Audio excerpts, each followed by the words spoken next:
Cool. All right, we're here. SEC Media Days. John Nabors, Natty State Sports. What's up, brother?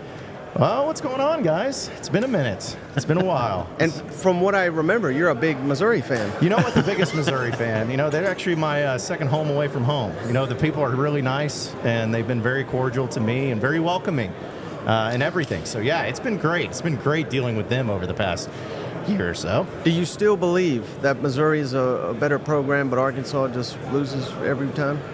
I would say that this past year, no. Yeah. You know, I still believe that in the years that, because here's the thing, it's crazy, but in the years that Arkansas was a better overall team and lost those games, it was really annoying. Just like last year, if Arkansas had beaten Missouri, where Arkansas is 4-7 and Missouri's 9-2, if Arkansas would have beaten Missouri last year, guess what? Missouri fans would have been pretty pissed off because they're like, we're the better team. We shouldn't have lost that game. Right. What a concept. It's almost like that's kind of how it goes, and that's kind of how most fans feel in those situations. But, you know, it was just funny. I appreciate the shout-outs. I appreciate being in the hype videos. I appreciate the thing that, like, again, if I ever have a strong take that's controversial, I'll own up to it, and I still own up to it. But I'm standing by what I said. I still don't believe what I said was wrong. But if Missouri fans want to keep just coming after me about it, then so be it. It only helps me out. Yeah. That's all I care about. Well, let me ask you about expectations, because it seems like it's kind of shifting a little bit. But, you know, you hear it every day from these guys. What are some of the expectations you're hearing from your side at Arkansas' schedule? I mean, it looks rough, but we've got new quarterback, an OC that we'll get to here in a second. But what are those expectations for Sam Pittman's crew? I think everybody right now, if you're asking Arkansas fans, not much. I mean, every time I post something dealing with football related from social media, everyone's just like, yay. Like, it's just a very sarcastic, like, okay, I can't wait. When's basketball season? You know, that's how people are feeling right now. But I think the honest expectation is that you went 4-8 last year. You went 1-7 in conference play, and it fell apart at the end. Like, there's no denying that fact. But people forget that in the beginning of the year, even though you lost the games, and that's all that matters, but, like, you went on the road to LSU and Baton Rouge at night and lost by a last-second field goal. Right. You went on the road to Ole Miss at night, and you lost by a touchdown. You went on the road to a really tough Alabama team and lost by a field goal. So it's like you were there. You were competitive. It just all went south. So it's like that's what I think people are kind of hoping for is this year. Are they expecting 10 wins, 8 wins? No. Are they expecting probably maybe 6, 7 wins? Yes. But just being competitive in those games and finding in those close matchups a way to win. You know, just finding a way to win some of those games. So, yeah, I think 6-6, 7-5, if it really goes well, is about what most fans right now are expecting. You see him sticking around with those two? I don't think so. Yeah. What is the bar for him? I know there's probably not a perfect, you know, overall record or anything like that. Maybe some pivotal wins, but is there kind of a bar where, hey, we'll bring Sam back if this happens? Well, here's the thing: is I think that there is a certain bar. I think if he made it to 7-5, that would be, hey, let's bring it back. Because you jump up 3 wins, and in all honesty, assuming that they beat Oklahoma State, that would give you 3 SEC wins. Even if you don't, that's 4. So you know you'd have some good things going in the right direction. But I've been saying this for a while, and I don't have any reporting of this. I don't have any evidence of this and everything. But I think no matter what happens, this is going to be Sam Pittman's last year. Yeah. I think that he has gotten to the point in his coaching career that hey, I've accomplished. I've been here for 5 years. Lots have changed in college football. I'm happy with what I've done. I'm just going to say, hey, I'm resigning, I'm retiring, and I'm going to head down to Lake Hamilton and get on my boat. I wouldn't surprise me at all because you can just tell that the grind and the changing and stuff, it's worn on a lot of coaches, and a lot of coaches are getting out, and I think Sam Pittman might be the next one. So I think that, again, if going to your question, 7-5 would be the one that would be like, hey, you come back, but I don't know. I'd still be surprised even if he went 7-5 if he decides to come back, just given the circumstances. Right. What are you hearing about Taylon Green? Because we've heard from people behind the scenes that would know that they think they really got maybe like the steal of the transfer portal, like he's been that good. I've been really impressed by him. I mean, in the spring practices that we got a chance to watch him in, he had such a command. There was a time where, anytime you have a KJ Jefferson leaves and you got a new quarterback coming in with Taylon Green, you got Jacoby Criswell, who was backing up KJ Jefferson last year. You got Malachi Singleton, who's entering his second year. You got your freshmen. So you have some options there. And so I was really looking forward to, maybe a true legit quarterback battle. Arkansas hasn't had one of those in quite some time. there was no battle. As soon as spring practice started, Taylor Green was QB1, and it never looked back, never changed. And a lot of that I chalked that up to just with Bobby Petrino, as I know we'll talk about being the offense coordinator. That's the guy he wanted. Sam Pittman told him, hey, go and get you a quarterback. I don't want you to say, hey, you got to be forced to have Jacoby Criswell if that's not who you want. Go get you a quarterback. And Petrino loved Taylor Green from the get-go. He's always loved him. He got him. And there's just something about the fit. Yeah. Taylor Green's been a great leader. The offensive line loves him. His teammates love him. He's great with the media. He's the type of quarterback that you want to be able to have in these circumstances. And that's just for him as a person. But him being out on the field, he's got exactly what a Petrino-type quarterback wants. He's big. He's about 6'5", 6'6", depending on which media guide you're looking at. But he can beat you with his legs. He's got a lot of athleticism. He's got a cannon for an arm.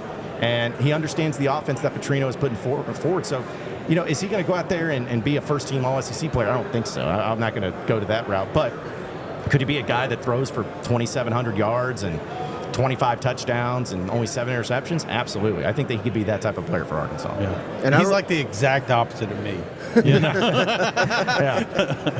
I don't know if you've seen it, but Arkansas's got more receiving production returning in the SEC than anybody in the SEC, more than any other team. So it's weird to say. I mean, he's going to have weapons. Luke Haas is back. If he returns to form, he could be an All-American. I think he's that good. But strangely enough, to me, it comes down to the offensive line. And how are we saying that in a Sam Pittman program this far down the road? Yeah, that was the weirdest thing last year, seeing how bad that offensive line was. It's like seeing Nick Saban with a bad defense or a Bobby Petrino with a terrible quarterback play. Like, it just doesn't make sense. It doesn't compute. If you're going to do one thing as a head coach, that's what you got to do. So I'll give Sam Pittman credit in this. He was embarrassed more so about the offensive line than anything. He was embarrassed about losing, obviously, but a lot of that was because of the offensive line. Yeah. It embarrassed him. And Cody Kennedy, who's now at Mississippi State, like the guy, but he got elevated to the offensive line coach position well before he should have. Yeah. Because originally it was Brad Davis who was the offensive line coach, and Cody Kennedy was the tight ends coach because Pittman wanted to groom him into becoming the O-line coach. Well, then Brad Davis leaves for LSU, and he kind of just has to force him to be in that offense. He wasn't ready. He was not ready.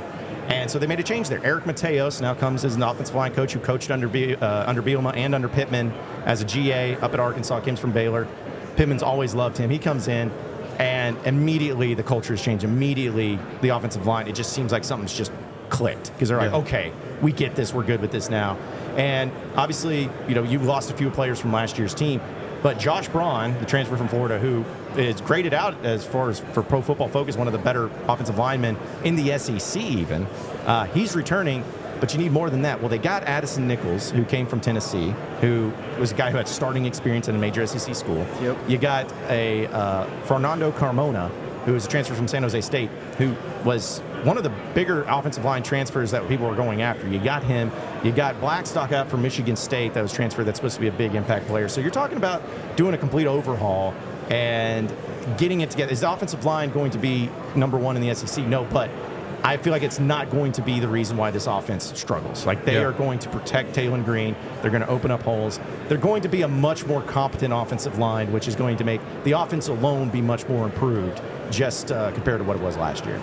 Now, what's your biggest concern coming into the season? Is there maybe a department that's standing out a little bit more than linebacker? Yeah. It's not even close.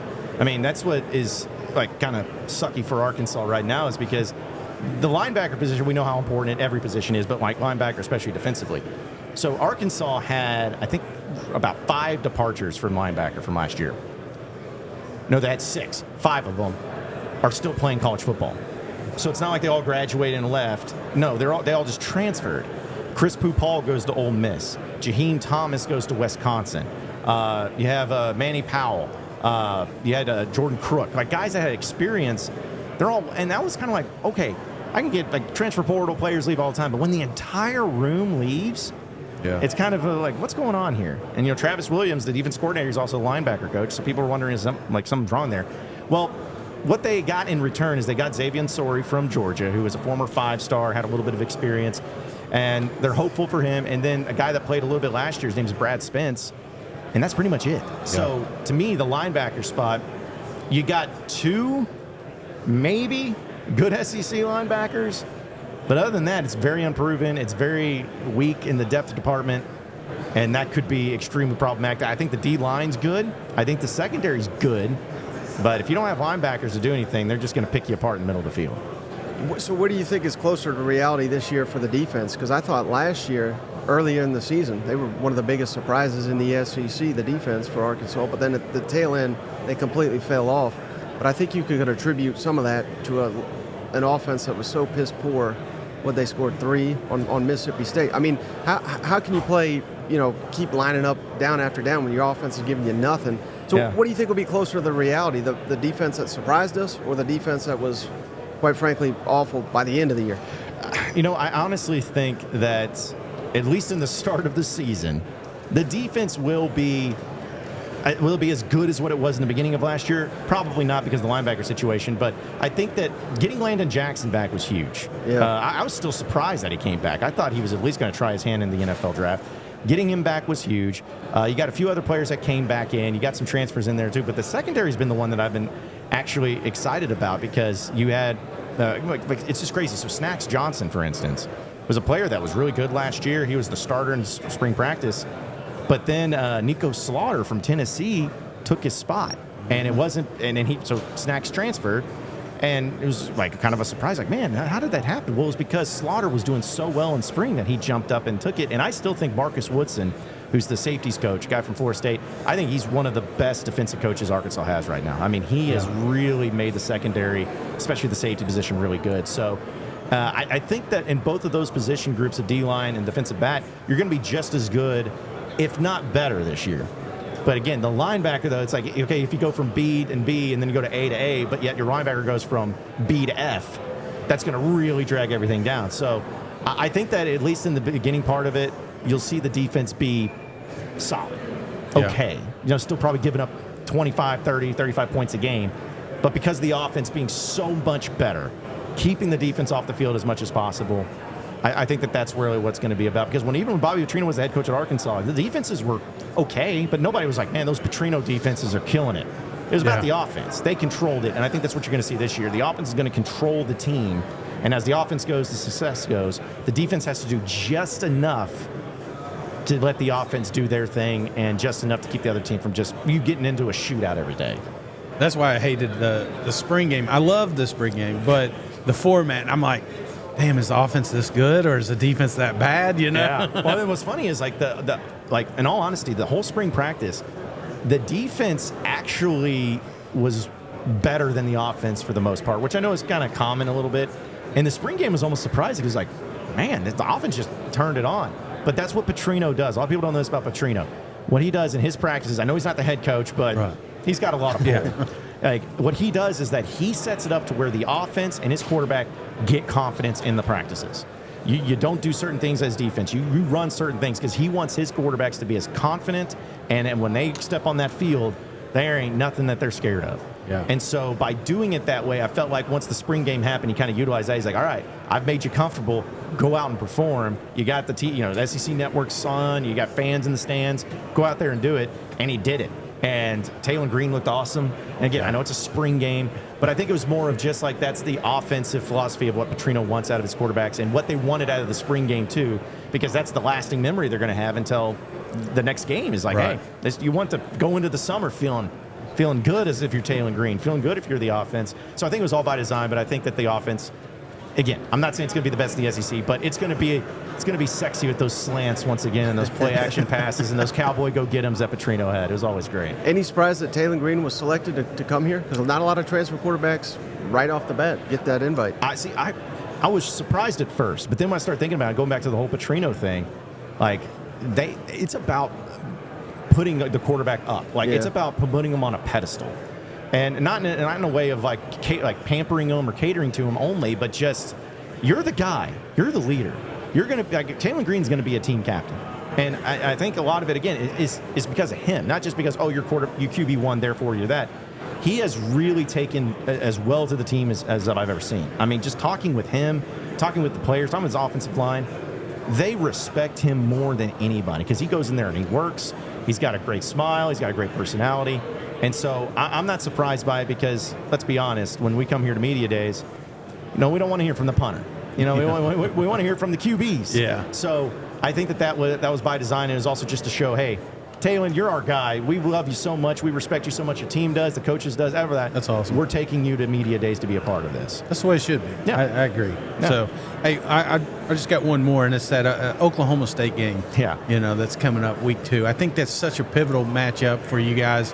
What are your expectations going into that one? Is I don't want to get ahead, but there's a real shot you could be 3-0 going into that Auburn matchup, and a big win over Gundy. Man, that would be awesome. Yeah. I fully expect Arkansas to be 3-0 and then get screwed by the officials in the Auburn game on the road.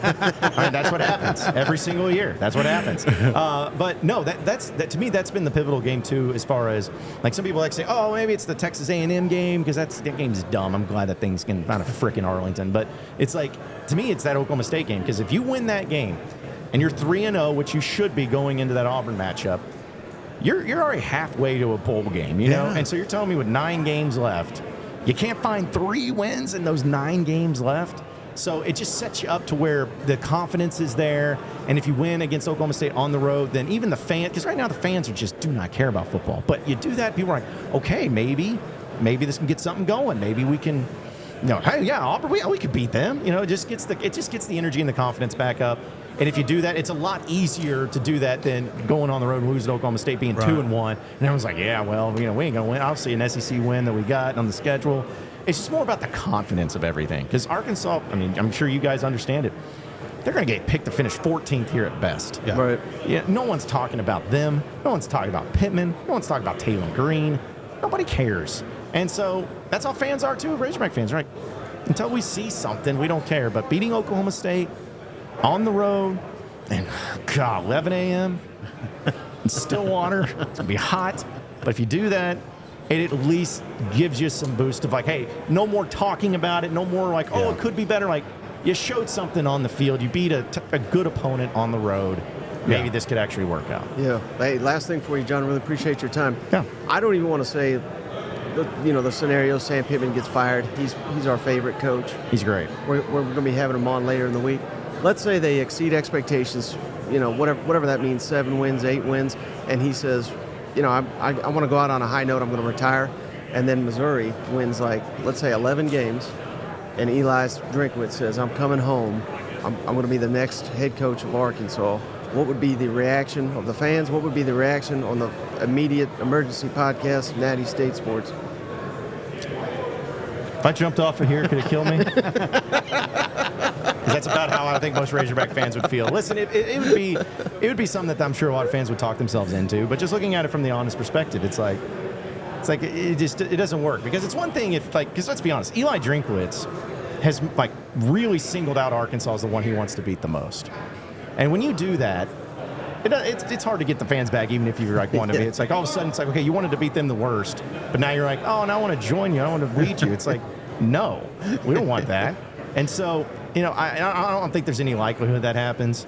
I really hope it doesn't happen. But, again, I'm sure if it does happen, I'll be like, I always thought Eli Drinkwitz was a great coach.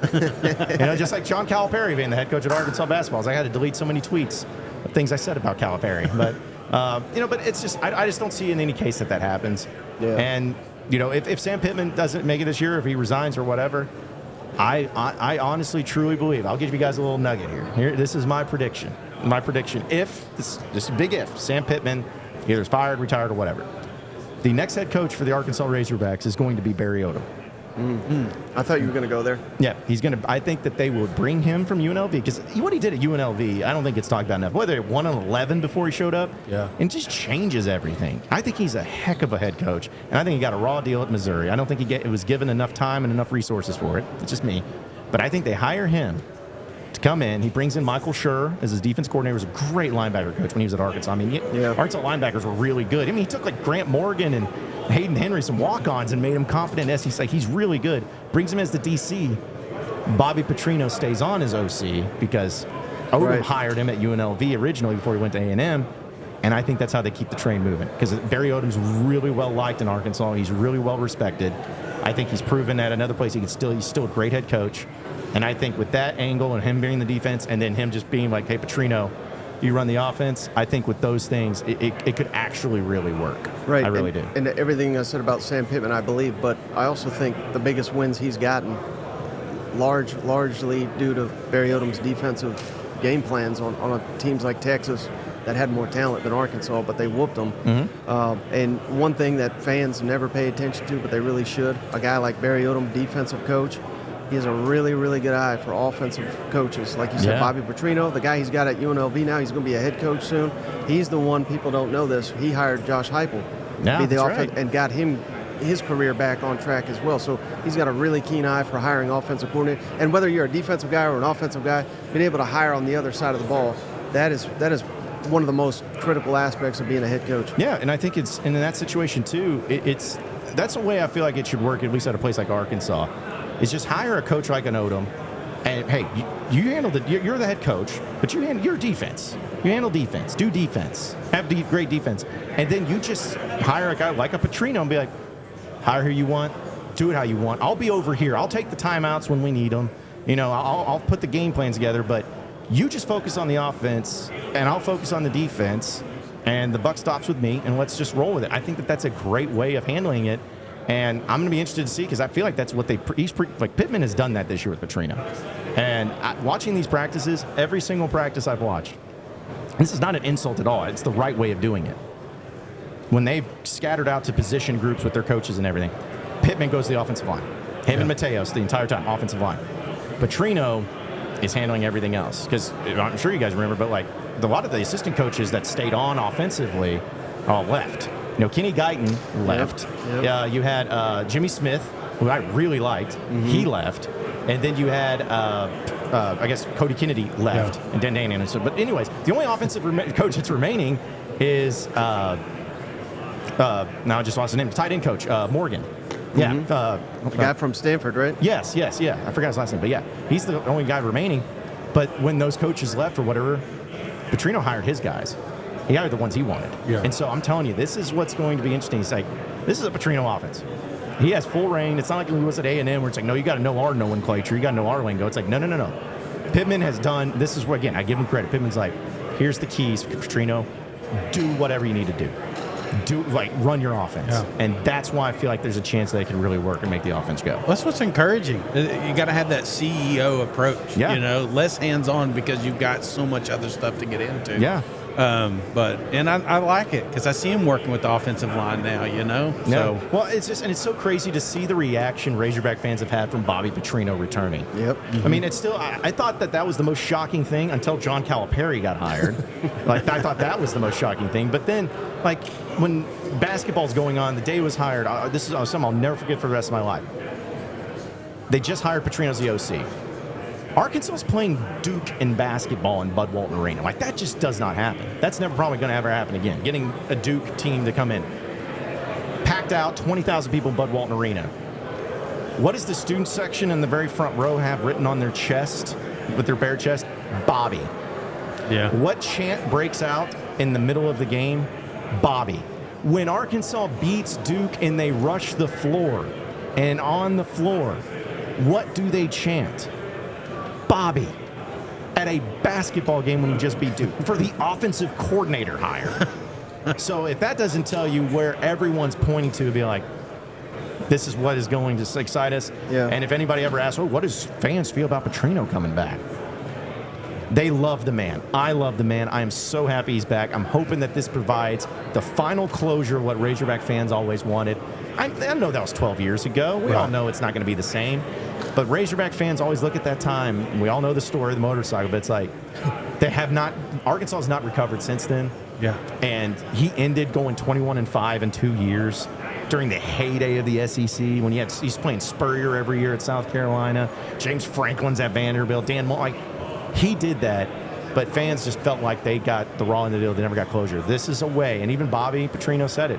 He's like, I came back because I wanted to make it right with all of the fans and everybody here. I wanted to make it right. I wanted to come out here and give you something that I know we were capable of then, and to make it up to you, I want to give you something. So that's, if you want to know where the excitement and the energy is coming from, It's from BMFP. He's back in town. It's so good to have him back. Well, John, we really appreciate it. Before you go, can you tell our audience how can they follow you? How can they find your work? Yeah, well, so the Natty State Sports thing is going to go through a little transition of a new name here soon, so I'll keep you updated on that. But basically, yeah, you can follow. I do the Locked On Razorbacks podcast. You can follow that for all your Razorback things, and we're also going to be having a new deal.